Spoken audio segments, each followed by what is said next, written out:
and rekindle your love for reading. Don't forget the Book Club Show every Tuesday morning, 10 till 11, on your very own Inspire 105.1 FM. From the studios of Inspire FM, the time is now 6 o'clock.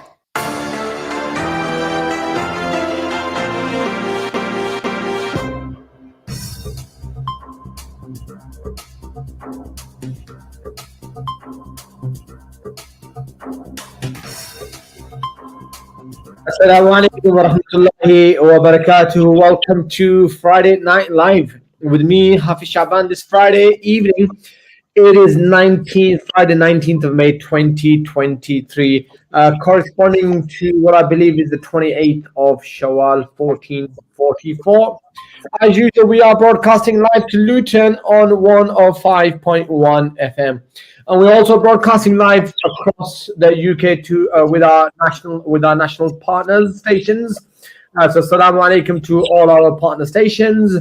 For listeners elsewhere, you can of course tune in to Inspire FM Friday Night Live via the Inspire FM app website, and we're also streaming live on most of the social media platforms. So either of those platforms will do, but do remember to tune in, join tonight's conversation.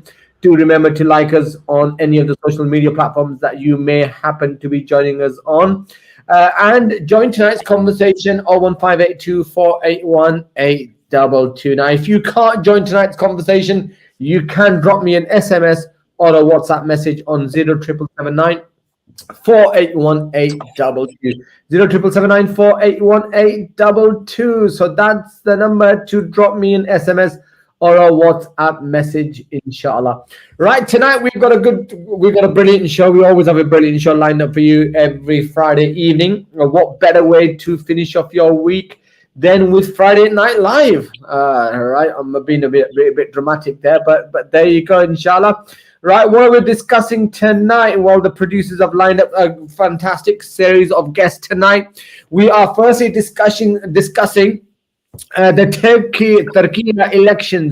Turkey elections. Now, I wonder whether many of our followers, many of our listeners, many of our local community members have actually been following the Turkey elections or not, right? A lot of us are actually quite familiar with Turkey. I think a lot of us actually travel to Turkey on a regular basis. A lot of us, I was speaking to someone today, after Jummah, who actually has recently moved over to Turkey.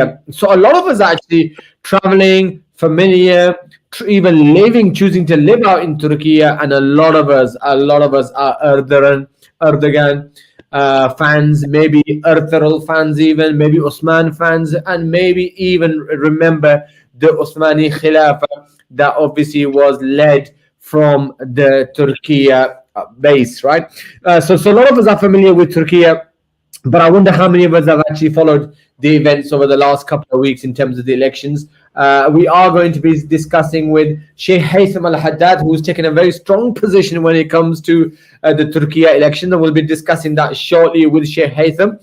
In fact, Sheikh Haytham has written a number of articles, and one of them, very, very interesting, he has actually argued that it is wajib, which is just below that obligatory fard, right? Some people say it's almost the same.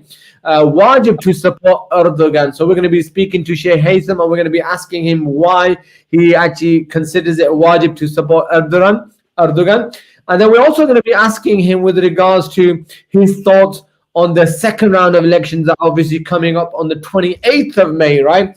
And what his fears are and what his aspirations are. So that's good. That's what we're going to be speaking to Sheikh Haytham very, very shortly, inshallah.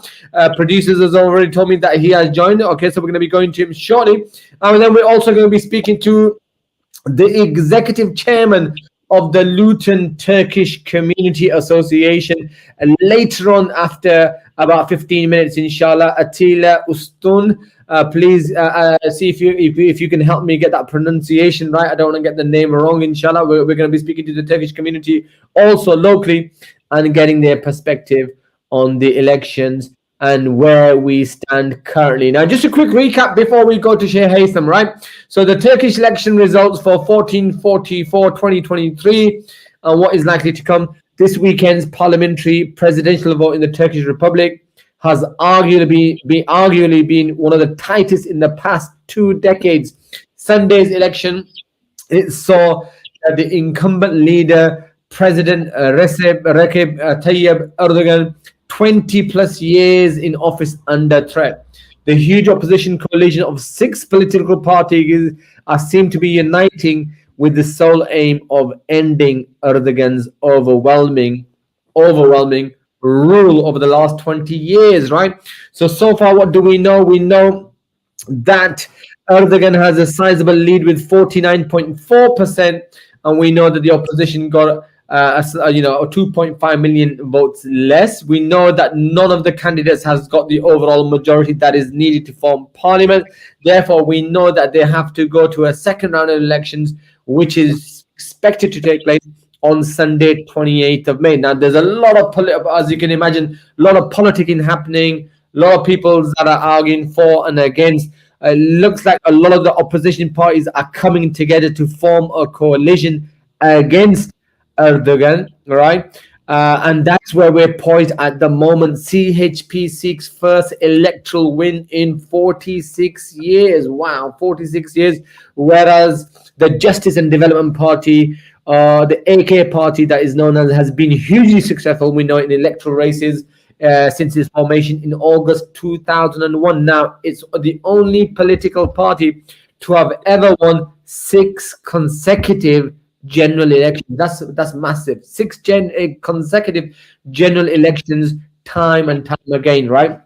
According to one of the professors of political sciences, the AKP party apparently is the only major political party that has representation in all 81 Turkish provinces, whereas we have seen that CHP has won more kind of has won more kind of votes around the cities, and some have also said that with regards to some of the other areas also. But anyway, let's discuss now with Sheikh Haytham firstly, in terms of what his views are, what his thoughts are, where he stands, what his fears are, and what his aspirations are with regards to Turkey. It's also going to be interesting to understand how he actually views Turkey in the context of the Muslim world. I can see Sheikh Haytham now, mashallah. Always great to see our Sheikh, mashallah. Assalamu alaikum, Sheikh. Firstly, welcome to live again, inshallah. Great to see you, mashallah. How are you, and welcome. Alhamdulillah, mashallah. How are you? How is everything? Mashallah, may Allah reward you. Alhamdulillah. So we're discussing Turkish elections, mashallah. I see that you've taken a very, very strong position. You've taken a very keen interest, right? Yeah. Why you have such a keen interest, and why you're so emotional and so kind of touched by the Turkish election, Erdogan, and you've actually argued that it's wajib for the Muslim to support Erdogan. So let's start off there. Okay. طيب, بسم الله الرحمن الرحيم, الحمد لله والصلاة والسلام على رسول الله. First of all, we need to understand that Turkey is not any Muslim country. Okay, it is one of the most important countries, Muslim countries. And I have published an article when Imran Khan was about to be elected a few years ago, not this time. And I said that there are 4 major Muslim countries. If there is a real reform in these 4 Muslim countries, then there will be, inshallah, a reform in the Muslim Ummah. 2 Arab countries, Saudi Arabia, of course, because of Haramain, etc., and Egypt, definitely. The second, the other 2 are Pakistan and Turkey. Okay. So Turkey is not just any country. This is one thing. From a geopolitical perspective, it is not any country. The other thing is, as we all know, that Turkey has a very central location in the whole world, and it is one of the prime locations, as many political people say. And it is a country that has almost everything except maybe petrol. It has the potential to be a superpower, and actually, historically, it is the inheritor of the main superpower that ruled the Muslim world and many parts of the non-Muslim world for around 600 years, or actually over 600 years. That's why it has the potential to be a superpower. The West knows this for fact, and they know that when there is a country and their ancestors have been living, or they built a superpower, then that will remain as a legacy, and that will remain in their blood. That's why they refer to Erdogan as the Sultan. Yeah, many times when they want to mock him, and they say the Ottoman Sultan. Okay, so and we have seen. Okay, this is maybe historically, but now we have seen that Turkey has played a major role in the Muslim world now. Okay, on number of fronts, and the last front, maybe because time doesn't allow us to speak about its positive role all over the Muslim world, and maybe even outside the Muslim world. We know what they have done in Azerbaijan, okay, in their conflict with Armenia. And it is good, alhamdulillah, that Armenia now, they are going back to their sense, and they are trying to mend their relationship with Turkey. But the recent one was Sudan, okay, when there was, you know, the army in Sudan and Quwat al-Da'm al-Sharia, they wanted to rebel against the army because they were influenced by some of the unfortunately Arab countries that are known for creating disruption for their own interests. And the militant forces of Libya, led by Haftar, they were about to use air forces in order to destroy or to hit the Sudani army, and to cause even further damage to the Sudani army. And if the Sudani army were to be dismantled, then the whole country would be dismantled. And Turkey interfered immediately and said to Haftar, if you were to interfere in this, we will just finish you. We will enter and we will finish you immediately. So Turkey, alhamdulillah, and their president, Recep Tayyip Erdogan, they were standing for the Muslim Ummah. And they were not standing for the Muslim Ummah in a way that is unjust, just because they are Muslims. They were standing for justice all over the world. We know what they are doing in Somalia. We know what they have done even in Central Africa and so many other countries. So the point is, Turkey, led by AK Party, led by Erdogan, is a country that is causing, or that is taking a step towards the revival of the Muslim Ummah. Okay, right. Now full stop. Let us move on. Now it is very unfortunately that the non-Islamic West, let me use this language, the non-Islamic West is using or is demonstrating real hate for Erdogan in person, for AK Party, for Turkey led by AK Party. And we always say, where is the devil? When you see the devil is residing in one side, then you know that the haqq is on the other side. So the devil now, okay, is against AK Party and Erdogan. Recently, maybe you have seen, the readers have seen, it is not a secret, unfortunately, The Economist, the British magazine, yeah, they have published nasty articles about Erdogan, his dictatorship, and that it is time for his dictatorship to come to an end. Leopold, the French one, you name it. I saw myself an interview with the German, with one of the leading German TV channels that is in English, and I understand that the basic journalism is to bring someone for and someone against. But all the members that they interviewed, they were against AK Party, against Erdogan. Okay, yeah. What is the anti-Islamic West has demonstrated clear hatred for Turkey. Now, let me we on Islam 211, maybe you have seen it. We interviewed some of the Turkish young activists. Yeah. Who I know, some of them are my students, and they were against Erdogan. Yeah, because as one of them in the interview said, he made it clearly that he was born in 2001 and he doesn't know anything but the AK Party. So any mistakes, yeah, he will see the mistakes. He did not see Turkey before AK party.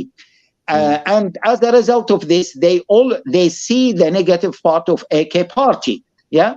And many of them, they were anti-Erdogan, but when they saw what the opposition, the table of six led by Kemal Kılıçdaroğlu, what they say, yeah, some of them, and I have their statements, they said, we voted for the first time because we were not convinced regarding voting, but now this time because we don't want Kemal Kılıçdaroğlu to win.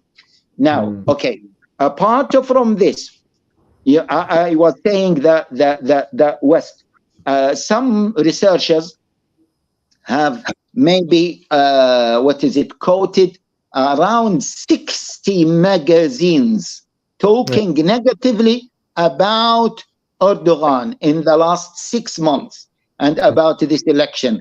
Time for his dictatorship to come to an end, time for him to end, time for him to turn to the West. Okay, now these hypocrites, let me use this language, okay, sorry for using this language, but these hypocrites, you know, around maybe around 10 years ago, when Erdogan wants to be a member of the EU, yeah, every time they put certain difficult conditions for him to join the EU. If you remember this, I know you remember this, brother. Okay, but the West refused, okay, their membership until he gave up. So he has to make up his mind. And now they want him to what? To turn to the West. They want him to turn the West according to terms and conditions. They don't, unfortunately, the anti-Islamic West, they don't want to see an independent, strong Muslim country. Let me say that again. Yeah, let me be open about that. They don't want to see a strong, independent Muslim country. Yeah, they want Muslim countries not to be strong, not to be independent, to be just anti-Islamic Western puppets. Okay, right. And that's why they really hate Erdogan and they don't want him to win. Okay, Sheikh, last 30 seconds, unfortunately, then we have to move on, inshallah. So what's your message to the Turkish kind of community? I think it's very clear anyway. I think for the last minutes you've made it. But of course, the second round of voting, 28th of May, and your clear message is Erdogan and AK party for all the reasons that you've already outlined. Yeah, I want to say, please, my Turkish brothers and sisters, especially the youngsters, don't destroy your country. Okay, don't destroy your country, and think deeply. Think what is the opposition is going to bring to you. Think about their ideology. Think about their history. Think about their personalities. And on the other side, think of AK party and his leadership, what they have brought to this country and what they have done before to you. Once you think deeply, you will know where to put your votes and where you can put your trust. Okay, Jazakallah khair, Sheikh Haitham Al-Haddad, for joining us. I think you've made your position known very, very clearly. Jazakallah khair, may Allah reward you. We would like to see you again on Friday Night Live on a different topic, inshallah, in the near future. Jazakallah khair. Barakallah. Okay, Assalamu alaikum. Let's go straight to the executive chairman of the Luton Turkish Community Association. I mean, Sheikh Haitham was so passionate, I couldn't even actually get a question or two in and even actually give an alternative view. But you know what? Fair enough. Let's go to, is it Attila? Alaikum, brother. Am I saying your name correct, brother Attila? You are indeed, brother. Assalamu alaikum. Alhamdulillah. Nice to see you, bro. Nice to see the lovely the clouds behind you. Yeah, it is a nice red day, I say. Excellent. You are the executive chairman of the Luton Turkish Community Association, I understand, right? So tell me, what is the current feeling in the Turkish community after that recent the last weekend election. How did you see the outcome of the result of the election? Were you surprised by that? Some of the commentators have been surprised. They expected the opposition actually to win. Some people did, and others didn't. You obviously expect them to win. And what are your, and then we'll discuss about what you think with regards to the second round of the elections that are coming up. Yeah, firstly, brother, just to add to my status, Alhamdulillah, I am now the spokesman for the British Turkish Associations. Awesome. So roughly represent roughly about 40 different Turkish communities, Turkish sort of business associations around the UK. MashaAllah. So we should be speaking to you next week again after the second round of elections, inshallah. Inshallah. Now, the first round, was I surprised? I was actually a bit surprised that it went to the second round. Yeah. I thought that Erdogan would closely do it. Now, there are, of course, election sort of technical sort of voting, especially with presidential elections. People forget that on the 14th of May, there were two elections in Turkey at the same time. One was the presidential election, the other was the parliamentary election. Now, the parliamentary election, AKP with its the partner MHP actually got 37 or 39% of the votes, roughly around, I think around 321 MPs out of 600. Now, CHP, Kılıçdaroğlu, the leader of the Kılıçdaroğlu and the CHP, which is the Republican Party, and the party that Atatürk actually formed, actually only got 21%, only 122 MPs. Now, the fact that there is a difference between that and, of course, the presidential election was that the opposition leader actually went to the sort of Kurdish ethnic minority or the ethnic group there and actually told them that if you do vote for me, the two main things was that, firstly, I will put in a federation government system of around Turkey, which is very dangerous indeed. The secondly, of course, whoever's in prison at that time, including Abdullah Öcalan, the main terrorist, and a recognized terrorist organization by the UK, and its so-called political sort of side leader, which is now in Selahattin Demirtas, that they will be freed. This caused, yeah, that's it. This caused an extra 16% of the votes, or the Kurdish votes, to go to the Republican Party. That's why Kılıçdaroğlu himself actually got 44.6% of the vote. Now,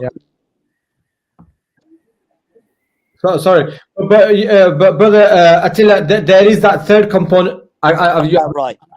I've lost you, right? But there's the third component. I don't know what his name is, Öcalan or whatever. 5% who got the 5% of the votes, right?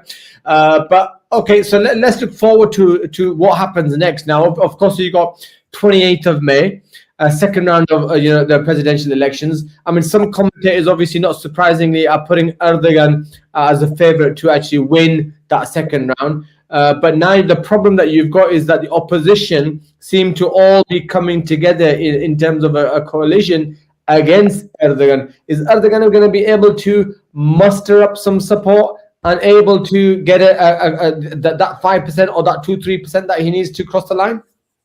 The difference between in the first election of around 2.5 million voters, that's the actual swing. That the swing that the Republican leader, the opposition leader, needs to get to beat Erdogan. Anyway, so let's say if everybody voted exactly the same on May the 28th, Erdogan will win. No. So, but what's happened is that in the first couple of days, the opposition have again shot themselves in the foot by actually especially on social media, that the areas of the earthquake, which was mostly before Republican voters voted for Erdogan. So, and there was a lot of backlash towards them, which caused a lot of upset within the whole of the country, saying, listen, why did you actually pick on them? Because they are only victims of an earthquake. And they voted because they thought that the government did what it needs to do and did good, doing recovery and building. So the fact, I actually believe that I don't believe there's any contest at all. I think Erdogan will win comfortably. I reckon around 52 to 53% of the vote will be Erdogan. Simple reason is that believe me, that the whole of the whole of Turkey do not. I mean, they don't like Erdogan, but they do not like the opposition leader. This is their own voters. Main reason being is because he has gone away from the main sort of policies that Atatürk was I mean, formed under. it seems that from what you're telling me, Attilia, that he's actually become very desperate and is willing to do the most extreme of measures to win that vote that is needed, and it's very typical of democratic politics. Do whatever it takes and get in bed with whoever you need to get the victory. But unfortunately, on that note, I gotta leave it because we're running out of time. But lovely speaking to you, and I want to get more time with you. Hopefully next week, inshallah, maybe the week after, when it's the second round. Let's go into a bit more detail of a discussion. Thank you very much for joining us, and congratulations on your new post as the national spokesman for the Turkish community. Brilliant. Jazakallah khair. Assalamu alaikum wa rahmatullahi wa barakatuh. Wa alaikum salam. Thank you very much. All right, listen, that was us speaking on the Turkey elections, inshallah. Just a reminder, you're with me, Hafiz Sha'ban, on Friday Night Live. It is Friday the 19th of May, 2023. We are going to be going into a commercial break very, very shortly. When we come back, we're discussing the 75th anniversary of the Nakba, Palestine. Do not go away. Very, very important discussion. Assalamu alaikum wa rahmatullahi wa barakatuh. Assalamu alaikum. In Luton and its surrounding areas, it is now time for Salat al-Asr. लुटन और इसके मज़ाफ़ात में नमाज असर का वक्त हुआ चाहता है. This azan has been sponsored by Ideal Properties. Contact us on 01582 72 1110 or log on to www.idealpropertiesltd.co.uk.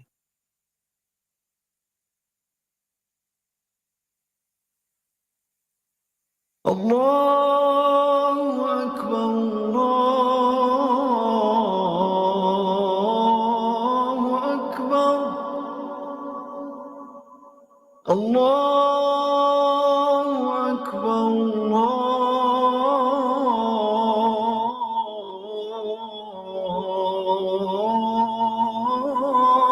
Akbar. أشهد أن لا إله إلا الله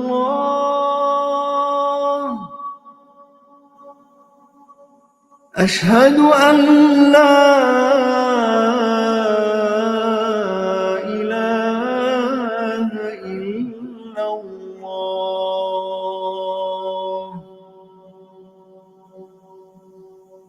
أشهد أن محمدًا رسول الله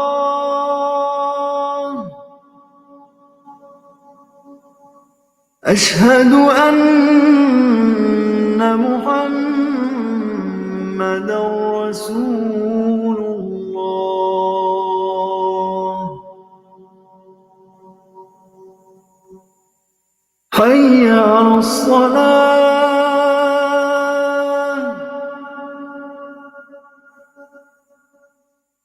حي على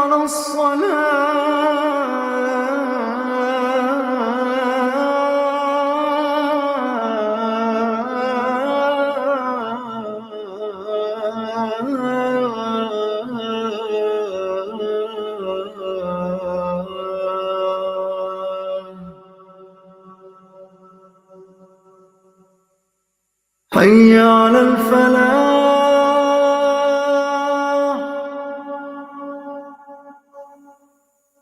حي على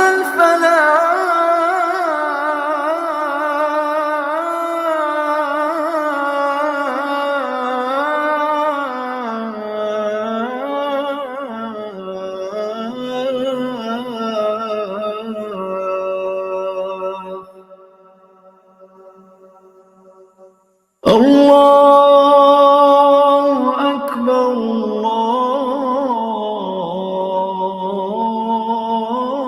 الله أكبر لا إله إلا الله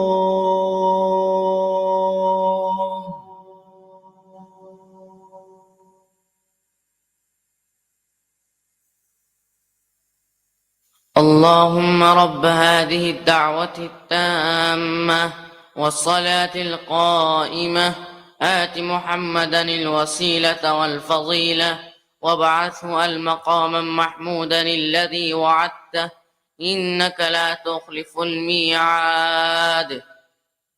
Would you like to sponsor the Azan? If so, give us a call on 01582 481810 or email us on info@inspirefm.org.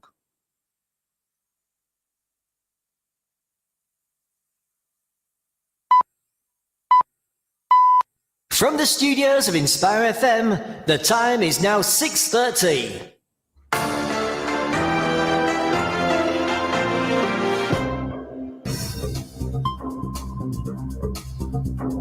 Alaikum wa rahmatullahi wa barakatuh. Welcome back to Friday Night Live with me, Hafiz Sha'ban, on this lovely Friday evening stroke late afternoon. It is, of course, 19th of May 2023. Is corresponding to the 28th of Shawwal. Make it 1444, and we are broadcasting live across Luton on 105.1 FM, and we're broadcasting to our partner stations across the UK. We are also broadcasting live on our app via our website, and we broadcast live on most of the social media platforms, making it very, very accessible, very, very easy for you to join us and listen into Friday Night Live. I know a lot of you love to listen into Friday Night Live wherever you may be around the world. So we've made it very, very easy for you. Do remember to like, do remember to join tonight's conversation. Let us know what your thoughts are, let us know what your comments are with regards to the topics that we're discussing tonight. 01582 481822, 01582 481822 is the number here in the studio. I'm not in the studio, but of course I can get those calls transferred online to me, hopefully by the producers. And if you want to drop an SMS, WhatsApp message, then I can of course see those. 07779 481822. 07779 481822. Very interesting conversation earlier. We were speaking about the Turkey election. Turkey elections. I was speaking to our resident honorable national Sheikh Haitham Al-Haddad, who's a jurist and UK-based scholar who currently serves as the chair of the Fatwa Committee for the Islamic Council of Europe. Now, he's got a very passionate view when it comes to Erdogan, right?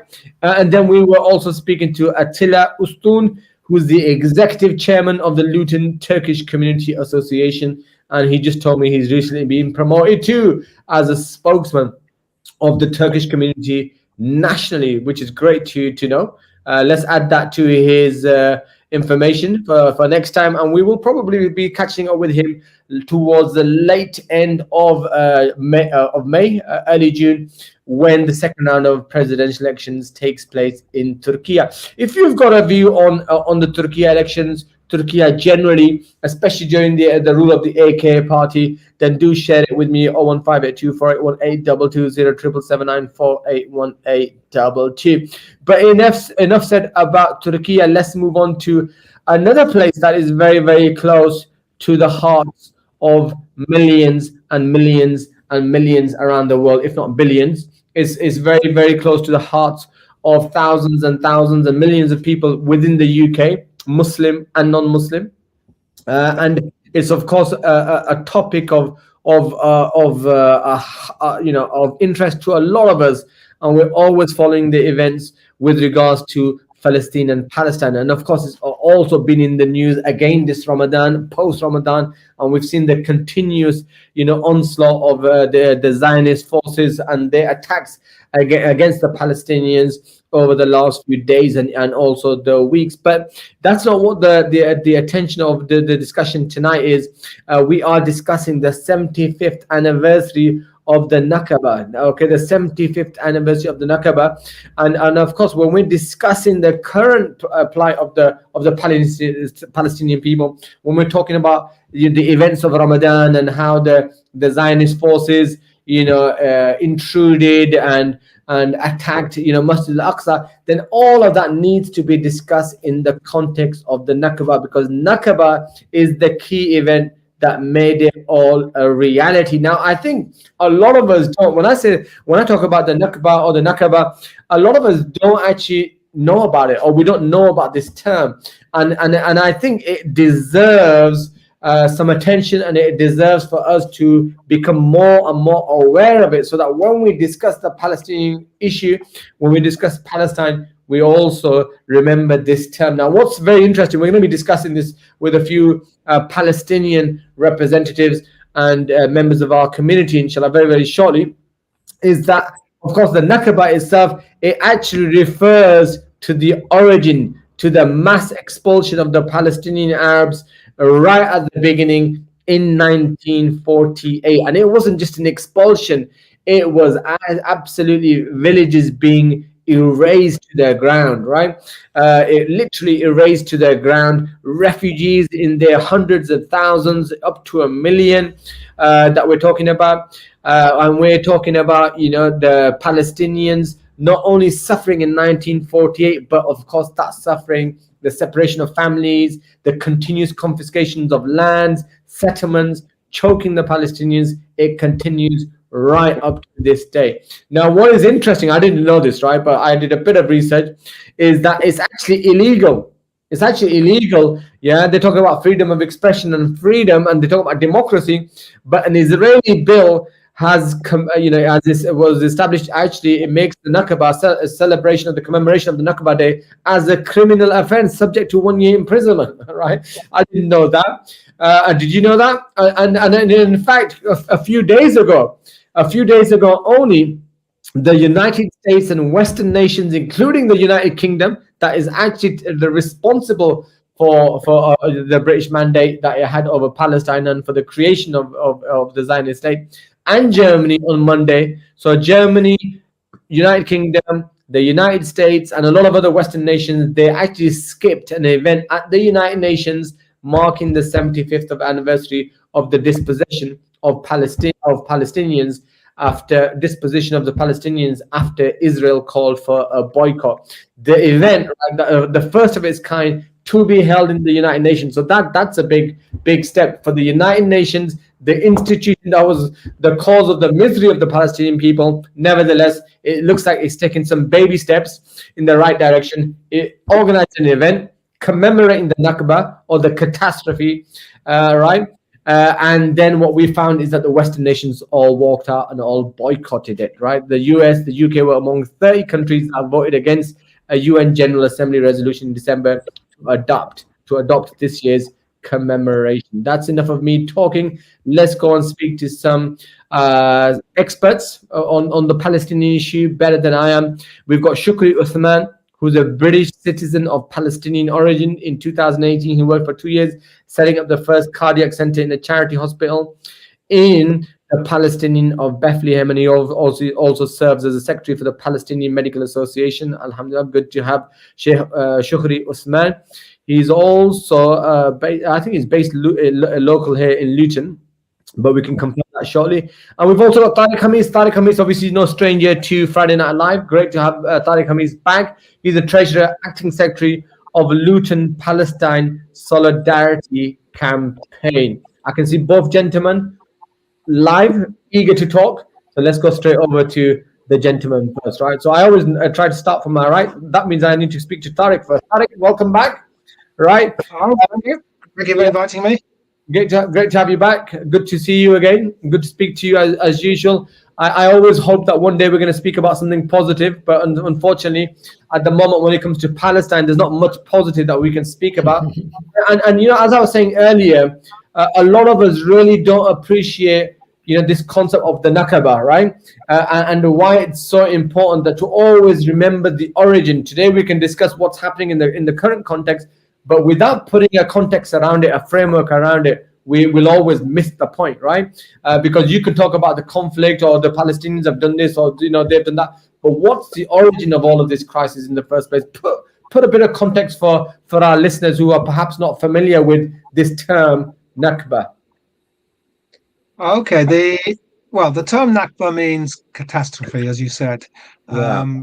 It's important though to put this all in the context of imperialism from the British, and then moving on, and the whole ideology of Zionism, which is a colonialist, racist ideology by all means, which was set up by a minority, very small minority of Jewish people originally, who managed to persuade the British government at the time, which was a liberal government, and they persuaded them to make a statement, basically saying that they could give the land of Palestine to the Jewish people as their own homeland, and I think if you take that context and what happened later, it wasn't really until, I mean, a lot of Jews did go to Palestine, but we've got to forget, people often forget there was quite a sizable Jewish community already in Palestine, living in peace amongst all the other peoples in Palestine, Muslims, Christians, doesn't matter what religion, and they were living in peace for many centuries, and no problems. And it wasn't until European, and these are specifically European Zionist Jews started going into, and this is going back into the early 1900s started, and some with money started taking over land. Yes, people goes on about absentee landlords who sold it to them. But that's irrelevant, because the fact is that the Zionist policy was that they would only then resell and give this land over to Jewish people. Basically, they based it on the racist ideology, and that was the context of what the British imperialism, the Mandate in Palestine, and the Zionist movement. And it wasn't until the Second World War, after the Holocaust, which was a dreadful event, which which Jewish people should be supported in their protestations, and the anti-Semitism that existed then and even today goes on with the far right. We have to understand that it was with that context that in Europe, racism in Europe against Jewish people, which drove many Jewish people to start supporting Zionism, as they believed that the Zionist ideology of a land for the Jews was the only way they could be safe. I personally, and many people disagree, but that's what the context of how you got a large number, let's just finish, a large number of Jewish people able in 1947-48 to wage a war with a lot of funding and weapons supplied by the imperialist powers, including Russia as well, to wage a war against the Palestinian people, who were already pretty much defeated military by the British in the previous campaign. And that context allowed them to actually sweep through Palestine, and their policy was quite definitely proven to be to move the Palestinians out of their villages, out of their land, and hence you got what's he called the Nakba, with the so-called independence of Israel, which was actually a colonial invasion of the Palestinians people, and the expulsion of and murder of many Palestinians in that time. Okay, I appreciate that. Let's see if we can make our answers a bit more concise. It's only because I've got a lot of questions for you to fire off at you, and I want our audience to really become as educated as possible with regards to Palestine in the 20 minutes, 15 minutes that we've got remaining. Right, I want to first get welcome Shukri Uthman and really get his view also. Let's talk about some numbers. Let's personalize this. Tell our listeners what Nakba meant for the Palestinian people, not only in terms of the expulsions we were talking about, but it was a lot more than that, wasn't it? Yeah, of course. Nakba and the subsequent history that we've, of course, thank you for having me on your show. Nakba and the subsequent events and policies and wars and changes in demographics has meant everything to generations that lived since. So if I tell you about myself, my father, my grandfather, it meant that the vast lands that my grandfather owned are not accessible to my father. So my grandfather passed away in Palestine 5 years ago. My father wasn't able to then visit him in his during his last illnesses in their houses where my father was born. He wasn't able to allowed to return and see his father upon his death. It also meant that I don't have access to that land that my father owned and my grandfather from my maternal and paternal heritage. It means that when we my family is disjointed. So I have a Palestinian identity that ID card, which means I can go to Palestine. I was able to go back and visit and work in Palestine recently, but it means that I cannot access that to Palestine except from one route. I can't go by flight that most people can. It changes everything for every one of us. I have that Palestinian ID. My brother doesn't. I have 6 siblings. 5 of them do, 1 doesn't. It's something that affects the lives of every single Palestinian. There are there are around 4 million Palestinians live in Palestine. They have different ID rights according to so many different values. There are people who live in Jerusalem nowadays who have a Jewish card. If they leave Jerusalem for years, they lose that identity. They would know them. If they decide to marry, if a man from Jerusalem decides to marry a woman that is not from Jerusalem, they cannot live in Jerusalem. Really? The discrimination. Yeah, it's reality. If you live in the 1948 beyond the line, the green line, so you will have some sort of an Israeli ID. It means even if she didn't have that. It means that people, it's so easy.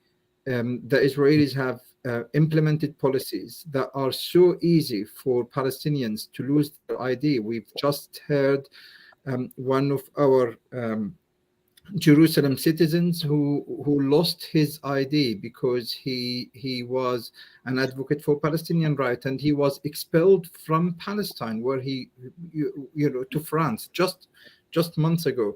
And that's a high profile case, and you would expect a lot more cases like this to happen even without being raised in the media.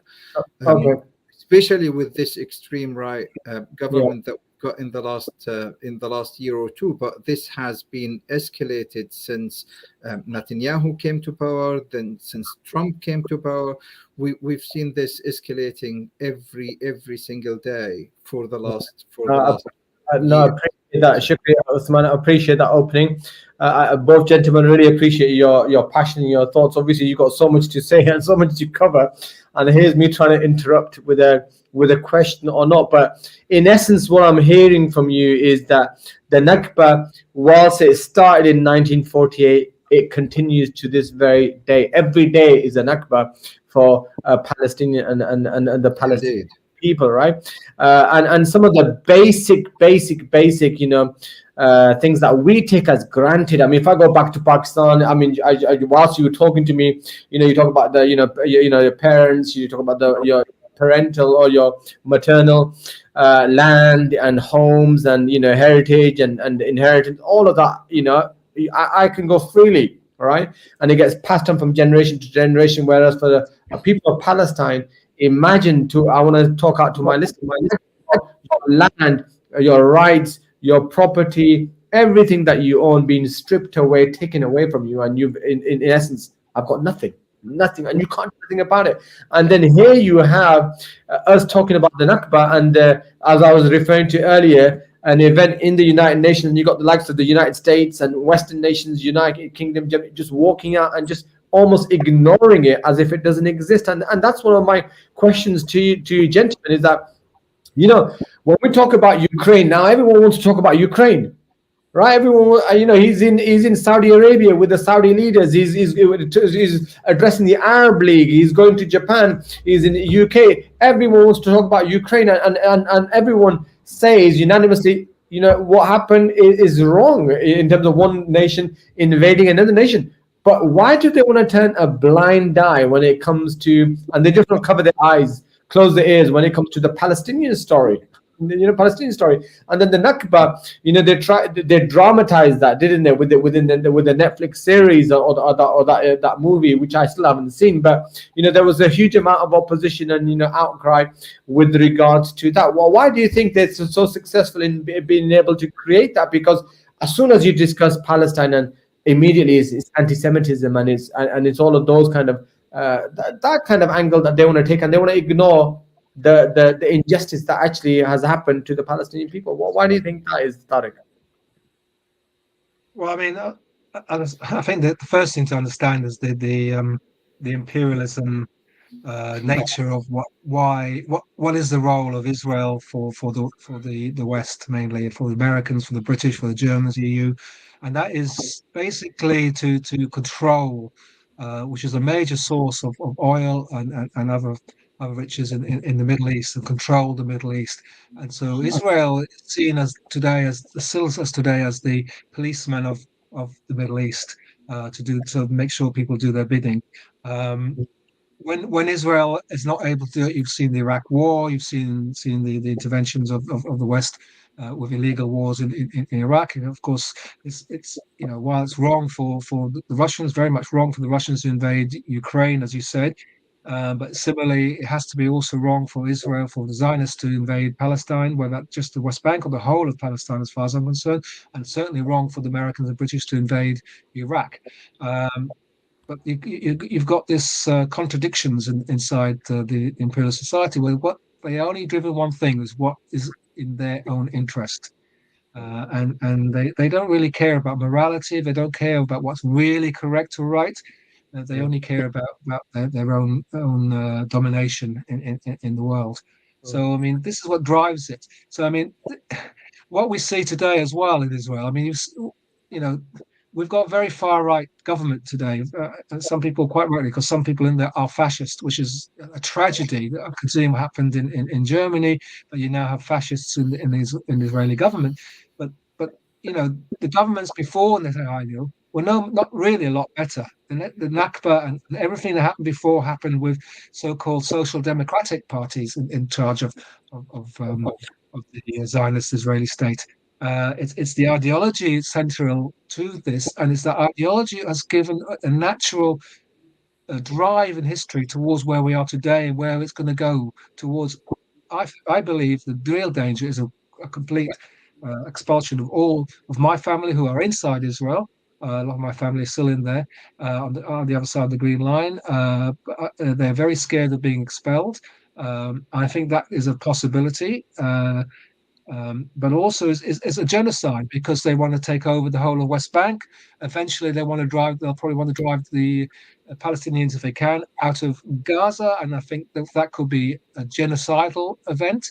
And they do this unashamedly, and we say these things not because we want to scare people, or we have to look at the historical reality where these ideologies always end up to in history, because Israel is going to get more and more desperate. Even Jews outside in America, if you realize that 40% of Jewish people between the age of 18 and 25, 40% define themselves today as either anti-Zionist or non-Zionist.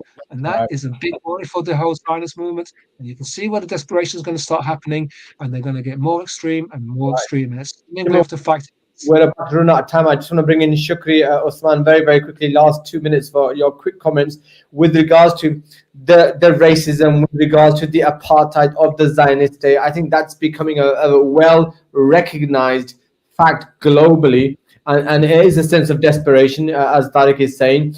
How do we actually raise our voices, in more uniformity, collectively, and really develop more awareness around that apartheid, racist state of an ideology of Zionism and the rights of the Palestinian people more effectively, Brother Usman? I mean, doing exactly what you're doing here, educating people. People are making it difficult for the Zionist agenda to progress further. Before, the reason why we're being lied upon day upon day is because in the 1960s, 40s, 50s, we didn't have social media, we didn't have technology, we didn't have impartial media, we didn't have our phones where we can take pictures of Israelis killing journalists on a daily, or disabled people or children, or we didn't have these images, and they are making the best out of that narrative that we discover today, that they are lies upon lies. Now, the other thing is to reflect on the human price of these policies. You know, back to apartheid. Apartheid is reality on the ground. You talked about, bless you, yarhamukallah. Apartheid is something we live through in Palestine every day, and anybody who would see the struggle of the Palestinians in Palestine will immediately realize the impact of this. The settlement building, the water thieving in the West Bank, the imprisonment of children, the imprisonment of hundreds of people without charge in Palestine. All of those points are very, very clear. Brother Shukri Usman, unfortunately, Tariq Khamis, we've run out of time. I'd love to speak to you a lot longer, but I think we've made the case as well as we could. Thank you very much for joining us tonight. And next time, Assalamu alaikum wa rahmatullahi wa barakatuh. Thank you. Right, listeners, unfortunately, we have run out of time. We thank you very much for joining us tonight on Friday Night Live, Friday the 19th of May, with me, Hafiz Sha'ban. We were discussing the elections in Turkey and the Nakba disaster on Palestine. Until next week, Assalamu alaikum wa rahmatullahi wa barakatuh. Assalamu alaikum wa rahmatullahi wa barakatuh.